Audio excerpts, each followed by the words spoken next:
So today we're gonna, on South Down Garage, we're gonna take a look at my 12 valve Cummins in the back here.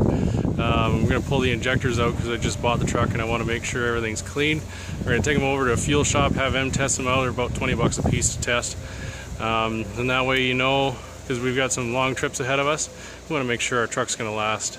You don't know whether or not somebody's run fuel additive, and in these old diesels with the low sulfur diesel, they don't like that crappy fuel. So if you're not putting the additive in you need, you're gonna torch the pump, which is about 2,300 bucks, and your injectors, which aren't a whole lot of money, but a breakdown is a breakdown. And if you're on the road or you're out of cell reception, it's a hassle. So you might as well just take a look at something cheap and see what we can do to fix it. So this isn't really gonna be a how-to video so much as I'm gonna do some things and show you, because I'm not using my GoPro today.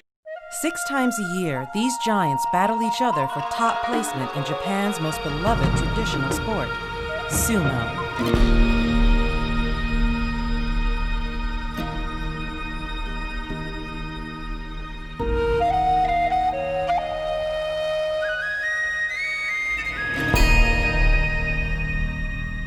First things first, we've got all of our fuel lines here. We want to make sure we undo them. Now, you never want to touch any fuel system with it running, of course.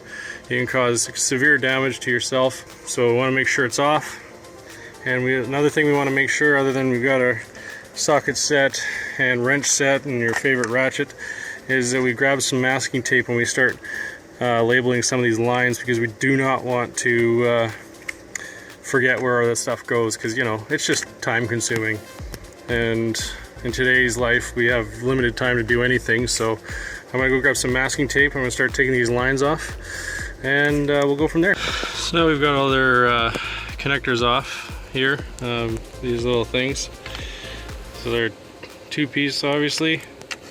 So we've just taken them all off. Now we can get to each of our injectors, and we've got hard to see, but there's nothing in the back there. So all you have to do is you take these return lines off right here.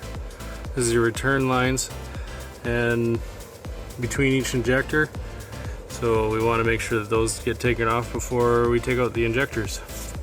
So next we're going to start with the lines, and once those are off, then we'll take these other ones off. I'm just going to show you the last injector here. So you either use a 19 mil or a 3/4. I'm using a 19 mil. You use whatever you feel comfortable with, whatever the service manual says. Of course, I'm not a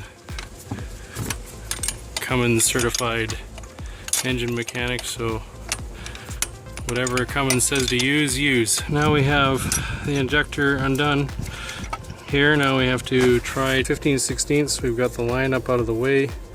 The deep socket is sitting on there.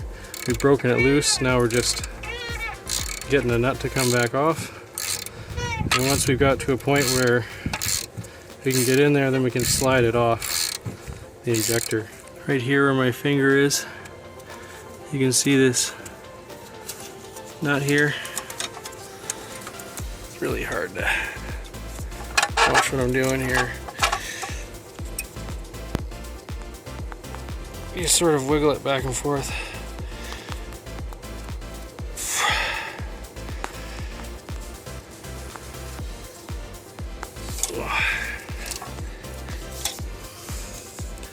It comes up a little bit, but it's really hard to do with one hand.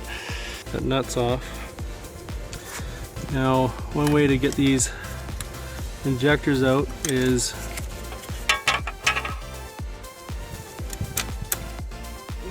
so right down there you can see it's a sort of octagon shape. I wouldn't recommend doing this. I'll do it because it's my injector, but if you can, I would recommend maybe getting a professionally to do this, or if you have the tool, use it. But if you do it this way, there's a possibility of damage, so I'll let you know how it goes.